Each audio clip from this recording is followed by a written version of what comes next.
Hello students, last video में आप लोगों ने पढ़ा था पॉलीमर्स का क्लासिफिकेशन। ना पॉलीमर्स के क्लासिफिकेशन में आप लोगों ने उसके बहुत सारे टाइप्स देखे और बहुत सारे तरीके से आप लोगों ने पॉलीमर्स को क्लासीफाई करके भी दिखाया।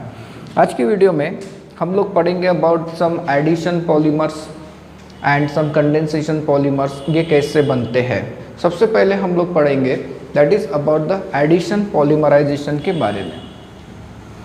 एडिशन पॉलीमराइजेशन,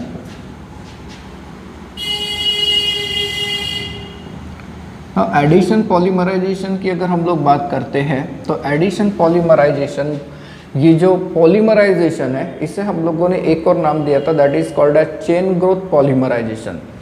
बेसिकली क्या होता है, एडिशन पॉलीमराइजेशन में मोनोमर सिंपली एक दूसरे के साथ क्या होते हैं, ऐड होते हैं।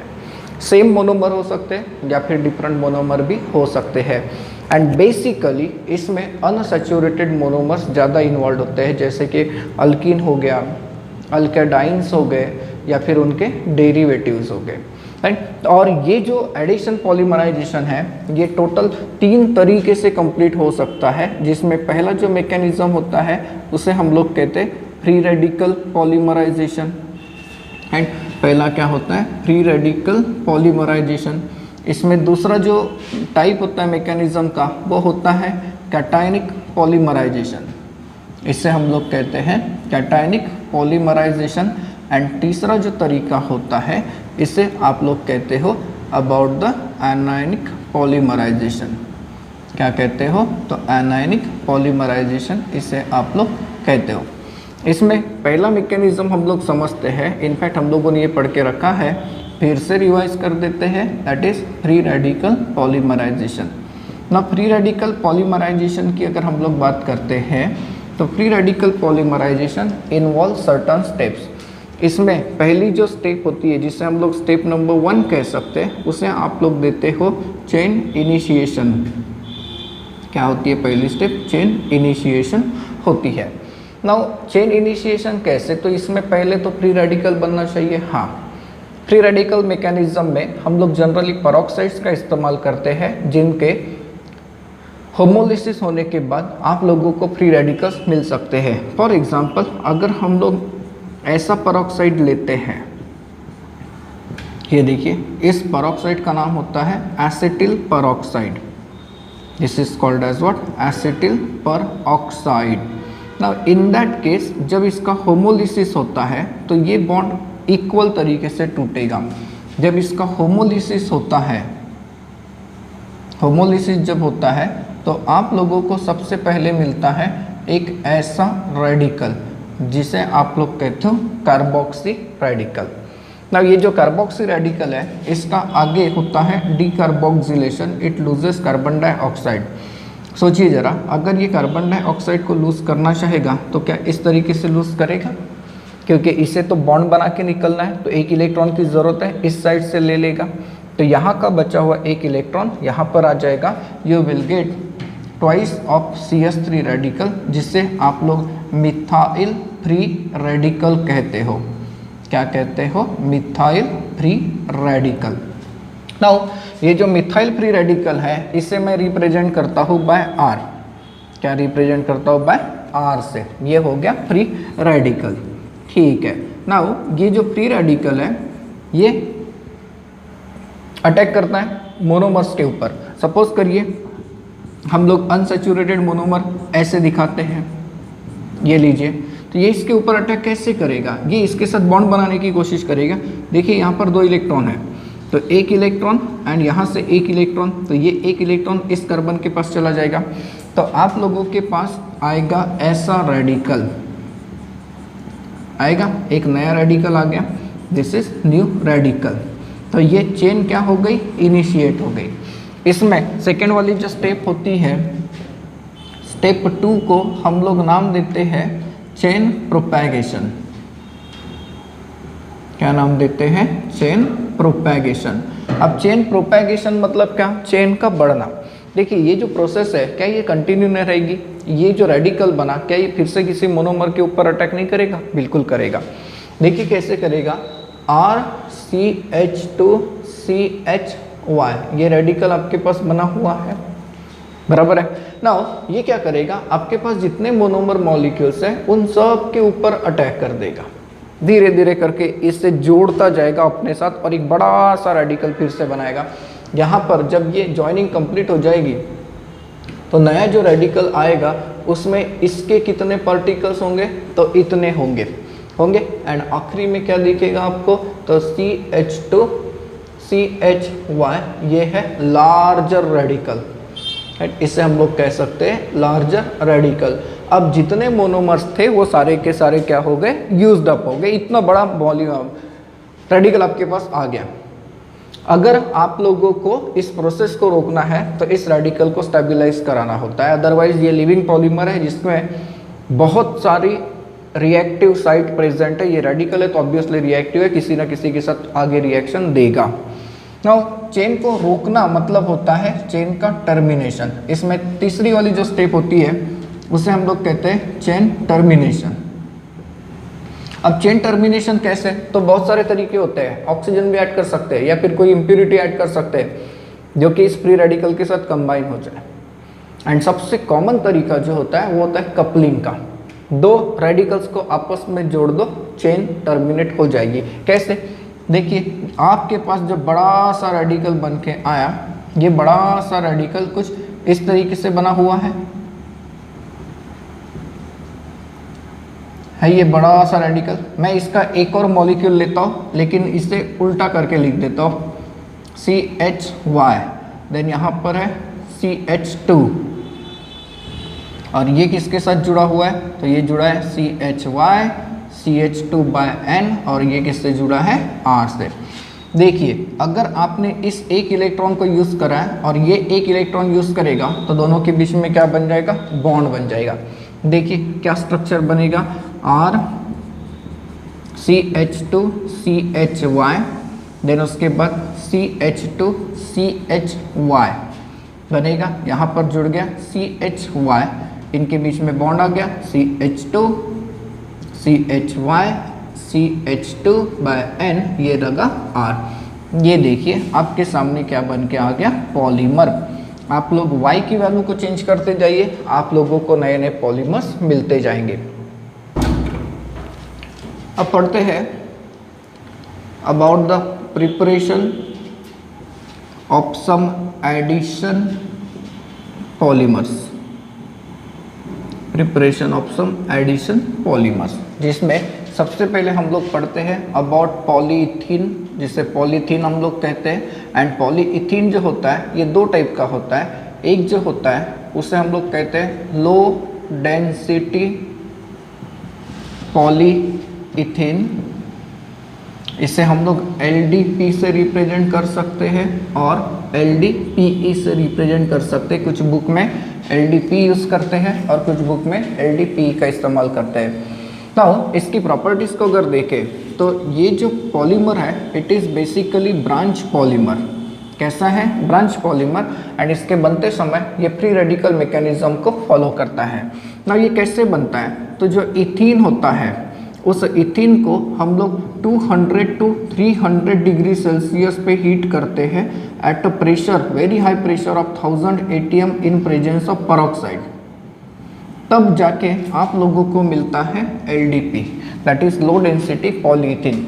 मीन्स जस्ट इमेजिन करिए कि सर इथीन में ढेर सारे मॉलिक्यूल्स आपस में जुड़ते जाएंगे। हाँ, जब ये ढेर सारे मॉलिक्यूल्स आपस में जुड़ते जाएंगे तो कोई एक रेडिकल प्राइमरी जो होगा वो सेकेंडरी में कन्वर्ट होता है एंड आप लोगों को यहाँ पर मिलती है ब्रांचिंग।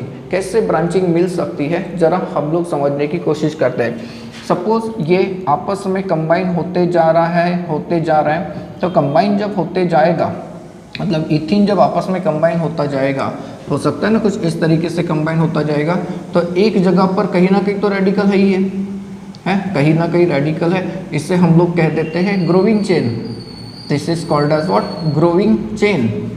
लेकिन ये जो ग्रोविंग चेन है ये प्राइमरी रेडिकल है, देख लीजिए है ये प्राइमरी रेडिकल। ये प्राइमरी रेडिकल क्या करता है, यहाँ से हाइड्रोजन को एब्स्ट्रैक्ट कर लेता है। तो ऐसे केस में यहाँ का जो इलेक्ट्रॉन है ये इस कार्बन के पास चला जाएगा, तो you will result into such structure. देखिए यहाँ पर ये CH है, ये बन गया रेडिकल। यहाँ पर CH2 है, चलो ऐसे लिख देता हूँ, लेकिन इसका क्या हुआ, तो ये CH3 CH2 इसे हम लोग कहते हैं टर्मिनेटेड चेन, क्योंकि ये अब नहीं बढ़ेगी। This is terminated chain. क्यों नहीं बढ़ेगी, इधर रेडिकल नहीं होगा तो बढ़ती रहेगी। तो ये जो सेकेंडरी रेडिकल है, ये सेकेंडरी रेडिकल क्या करेगा, फिर से किसी ना किसी इथिन मॉलिक्यूल को अपने साथ जोड़ देगा। देखिए जस्ट इमेजिन कि ये यहाँ पर इथिन मॉलिक्यूल को अपने साथ जोड़ता है, तो जब ये इथिन मॉलिक्यूल को अपने साथ जोड़ देगा तो ब्रांच बन जाएगी और ये रेडिकल इधर आ जाएगा। You will gate CH2 CH के साथ कौन जुड़ गया, CH2 यहाँ पर आ गया रेडिकल। मतलब ये देखिए कि आप लोग देख सकते हैं कि यहाँ ब्रांचिंग आ गई, बराबर है। तो ऐसे होता है LDPE का प्रिपरेशन, दैट इज ब्रांचिंग यहाँ पर आती है। नाउ LDPE की अगर हम लोग प्रॉपर्टी देखें तो इसकी प्रॉपर्टी में एक तो प्रॉपर्टी हम लोगों ने पहले ही डिस्कस करके रखी है कि it is low density polyethene, and ये कैसा पॉलीमर होता है, तो it is a branch. Now अगर हम लोग इससे देखें तो it is low melting solid, ये एक लो मेल्टिंग सॉलिड है, काफ़ी इजीली मेल्ट होता है, and it is resistant to the chemical, resistant towards various chemicals, बहुत सारे केमिकल्स के साथ ये रिएक्शन नहीं देता, एंड देयरफॉर इसका इस्तेमाल हम लोग जनरली करते हैं इंसुलेशन के लिए, that is insulation of cables. हमारे घर में जो केबल्स होते हैं उसके इंसुलेशन के लिए हम लोग इसका इस्तेमाल करते हैं। इवन पैकेजिंग मटेरियल, पैकेजिंग के लिए भी हम लोग इसका इस्तेमाल कर लेते हैं। इवन अगर कहीं पाइप्स वगैरह बनाने, हॉसेस जिससे हम लोग कहते हैं, ये भी इससे बनाए जा सकते हैं। तो ये एक टाइप का LDP है। दूसरे टाइप का जो पॉलीथीन होता है उसे हम लोग कहते हैं high density polythene. High density polyethene means इसका अगर आप लोग रिएक्शन बनाते हैं तो रिएक्शन बिल्कुल सेम होगा। इसे HDP से रिप्रेजेंट करेंगे या फिर HDPE से रिप्रेजेंट कर देंगे। रिएक्शन बिल्कुल सेम होगा लेकिन ब्रांच नहीं होता। इसकी प्रॉपर्टीज़ है कि ये एक लीनियर पॉलीमर है, एंड ये कैसे बनता है, तो इथीन को जब आप लोग 373 केल्विन एंड 6 ATM के सामने हीट करते हो तब जाके बनता है HDPE। नाउ HDPE के बारे में 2-3 चीज़ें एक आपको याद रखना है। यहाँ पर इट रिक्वायर कैटालिस्ट, एंड जो कैटालिस्ट होता है इसे कहा जाता है ज़िगलर-नट्टा कैटालिस्ट। बहुत ही स्पेशल नाम है, ज़िगलर-नट्टा कैटालिस्ट, राइट। अब क्वेश्चन ये आता है कि सर ज़िगलर-नट्टा कैटालिस्ट क्या है।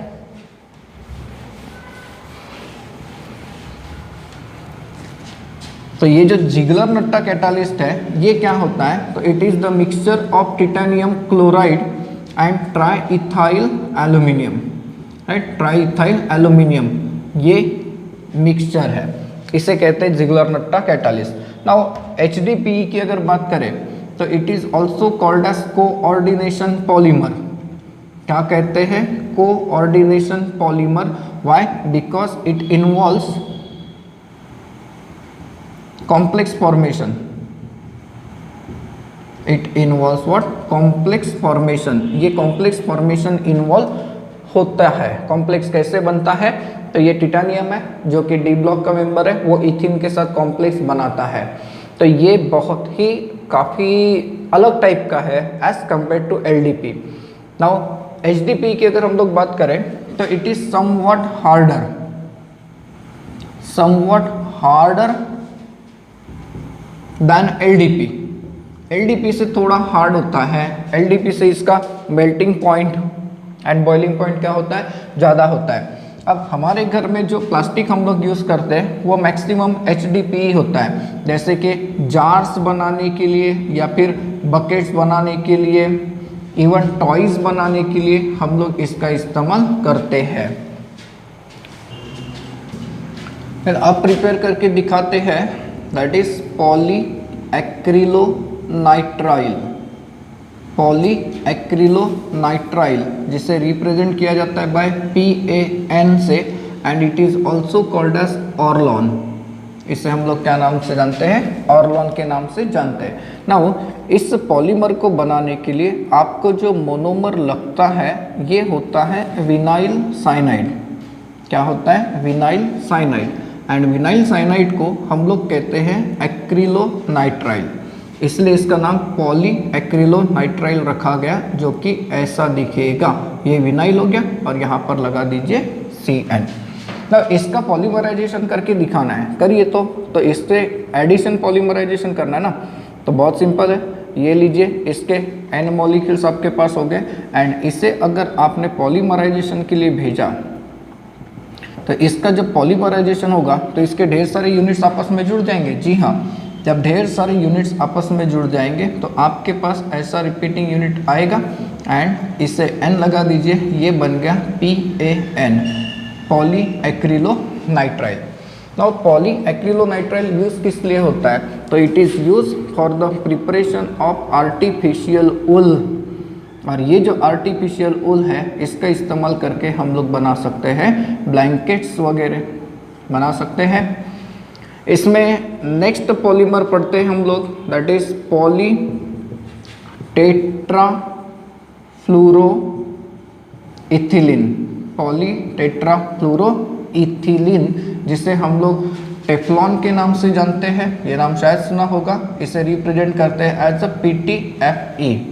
नाउ इसे प्रिपेयर करने के लिए आपको जो मोनोमर लगता है, ये मोनोमर लगता है कुछ ऐसा, दैट इज टेट्राफ्लोरोइथिलीन।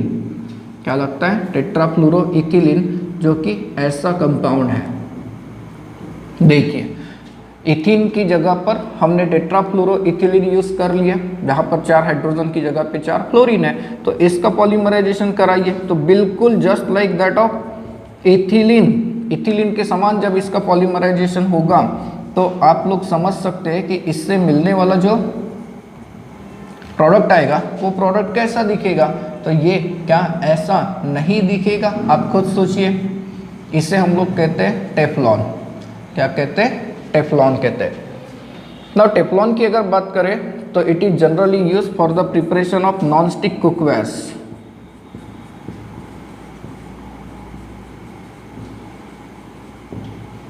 क्यों?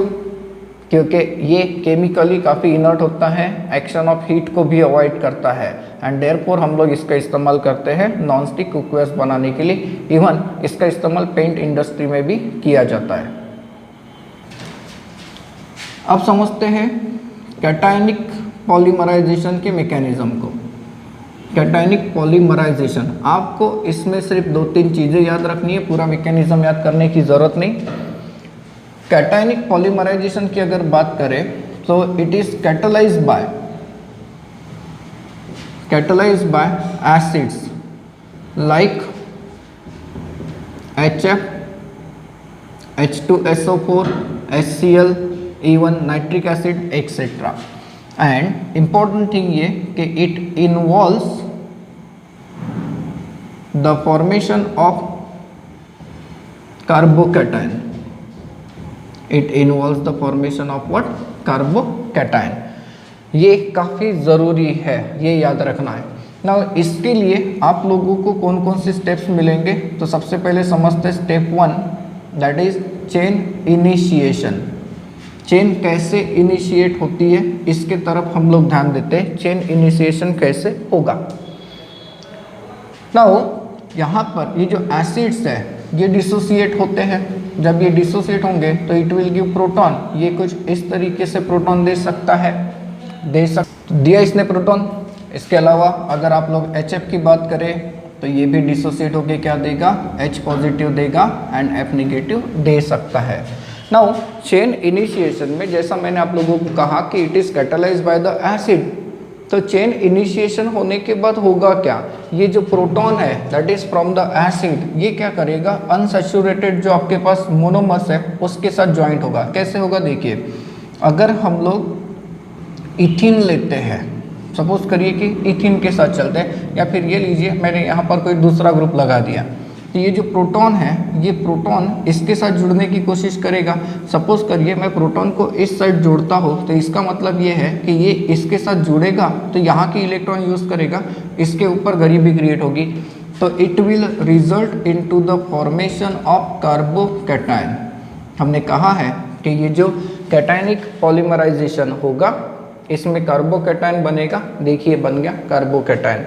इसमें सेकेंड वाली जो स्टेप होती है इसे आप लोग कहोगे चेन प्रोपैगेशन। क्या कहेंगे इसे हम लोग? चेन प्रोपैगेशन कहेंगे। नाउ चेन कैसे प्रोपैगेट होती है? आपके पास जो कार्बोकैटायन आपके तैयार है ये क्या करेगा, आपके पास जितना मोनोमर है उन सबको अपने साथ जोड़ देगा। सपोज करिए कि ये मोनोमर है, मैं यहाँ पर जो मोनोमर यूज़ करता हूँ वो इथिन ही यूज़ कर देता हूँ, तो इनफैक्ट हमें ऐसा कार्बोकैटायन मिलेगा। सपोज मैं इथिन यूज़ करता हूँ तो मिलेगा। तो ये जो कार्बोकैटायन है ये क्या करेगा, ये मोनोमर्स को अपने साथ जोड़ देगा, और जब ये मोनोमर्स को अपने साथ जोड़ देगा तो एक बड़ा सा कार्बोकैटायन बन के तैयार हो जाएगा। देखिए कुछ ऐसा कार्बोकैटायन बन के तैयार होगा कि नहीं होगा। यहाँ पर CH2 ये कार्बोकैटायन बन के तैयार होगा। तो चेन क्या हो गई? प्रोपैगेट हो गई। अब हमें चेन को क्या करना पड़ेगा? टर्मिनेट करना पड़ेगा।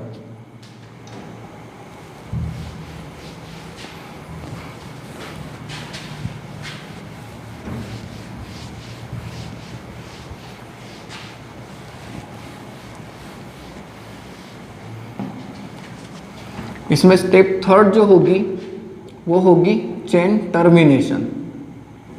ना चेन टर्मिनेशन हम लोग कैसे करा सकते हैं? तो हम लोग दो तरीके से इस ग्रोइंग चेन को रोक सकते हैं। एक तो रिमूवल ऑफ प्रोटॉन या फिर एडिशन ऑफ एनायन। देखिए कैटायन को एनायन के साथ जोड़ दो, चार्ज क्या हो जाएगा? न्यूट्रलाइज हो गया। यहाँ जनरली हम लोग रिमूवल ऑफ प्रोटॉन ज़्यादा यूज करते हैं। कैसे होगा रिमूवल ऑफ प्रोटॉन? आप लोगों के पास जो ग्रोइंग चेन आ चुकी है, ये ग्रोइंग चेन कुछ ऐसे हम लोगों ने रिप्रेजेंट की है। देखिए यहाँ पर हाइड्रोजन है, मैं इसे ऐसे रिप्रेजेंट करता हूँ, ये CH2 ये कार्बोकैटायन। यहाँ से हम लोग प्रोटॉन को जब रिमूव करेंगे तो प्रोटॉन को रिमूव कौन करेगा? एनायन। ये एनायन क्या करेगा? इस प्रोटॉन को अपने साथ ले लेगा, तो एज अ रिजल्ट ये जो इलेक्ट्रॉन्स है ये इलेक्ट्रॉन्स यहाँ पर शिफ्ट कर जाएंगे। तो सोचिए आपके सामने जो प्रोडक्ट आएगा वो कैसा दिखेगा?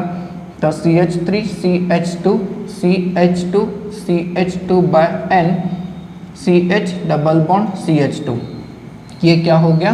पॉलीमर हो गया। एंड यहाँ से रिलीज कौन हो जाएगा? H2SO4, right. तो कैटायनिक पॉलीमराइजेशन का मैकेनिज्म कुछ इस तरीके से होता है। आप इथिन बना सकते हैं, नो डाउट। आप लोग कोई दूसरा कंपाउंड भी बनाकर दिखा सकते हैं। सिर्फ आपको अगर ऐसा क्वेश्चन दिया होगा, जैसे सपोज करिए कि ये कहता है ये पॉलीमराइज हो रहा है, ठीक है, ये इसका पॉलीमर है, तो इट बिलोंग्स टू व्हाट? ये फ्री रेडिकल मैकेनिज्म होगा, कैटायनिक मैकेनिज्म होगा, या फिर एनायनिक मैकेनिज्म होगा। तो आपको ये समझ में आना चाहिए कि यहाँ पर H पॉजिटिव यूज किया हुआ है, इसका मतलब ये कैटायनिक पॉलीमराइजेशन का एग्जाम्पल है। फिर इसके बाद समझते हैं mechanism of anionic polymerisation, that is anionic polymerisation. Anionic polymerisation की अगर हम लोग बात करें तो it is catalysed by nucleophiles, that is anions, right. Cationic polymerisation में हम लोगों ने कहा था कि it involves the formation of carbocation. Anionic की अगर बात करते हैं तो it involves the formation of carbanion, and यहाँ पर जो न्यूक्लियोफाइल आएगा it comes from the bases like KNH2 है, this is called as what? Potassium amide. Even you can use lithium amide और you can also use sodium amide. इनमें से आप लोगों को मिल जाएगा न्यूक्लियोफाइल जो कि रिएक्शन को कंटिन्यू करने में हेल्प करेगा। कैसे करेगा? It involve certain steps. इसमें पहली स्टेप को अगर हम लोग देखें तो ऑब्वियसली क्या होगी? चेन इनिशिएशन की स्टेप होगी।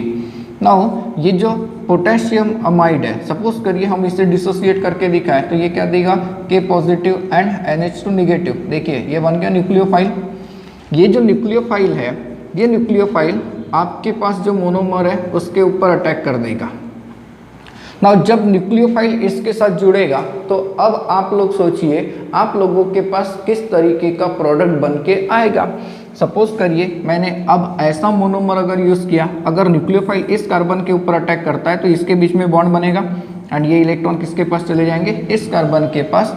You will get such kind of the species another negatively charge particle, that is what, कार्बेनियन।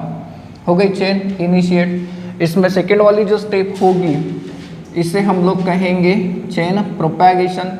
अब बिल्कुल सेम तरीके से जाना है जैसे आप लोग फ्री रेडिकल मैकेनिज्म में गए थे, जैसे आप लोग कैटायनिक पॉलीमराइजेशन में गए थे, दैट इज चेन प्रोपैगेशन। तो चेन कैसे प्रोपैगेट होगी सोचिए जरा। तो आप लोगों के पास ये जो एनायन कार्बेनियन बन के आया हुआ है, ये कार्बेनियन क्या करेगा, आपके पास जितना मोनोमर बचा हुआ है इन सब के ऊपर अटैक कर देगा इन मोनोमर्स के ऊपर। तो जब ये मोनोमर्स अपने साथ जोड़ लेगा तो यू विल ऑब्जर्व कि आप लोगों के पास एक बड़ा सा कार्बेनियन आके तैयार होगा। This is larger carbanion. Now ये जो कार्बेनियन बना इसमें पूरे के पूरे मोनोमर्स क्या हो गए, ऐड हो गए। अब आपको इसे क्या करना पड़ेगा, टर्मिनेट करना पड़ेगा, इसके निगेटिव चार्ज को न्यूट्रलाइज करना पड़ेगा। तो स्टेप नंबर 3 बन जाती है चेन टर्मिनेशन की। चेन टर्मिनेशन बन जाता है एंड इसे हम लोग टर्मिनेट करते हैं by addition of the proton या फिर by addition of the cation.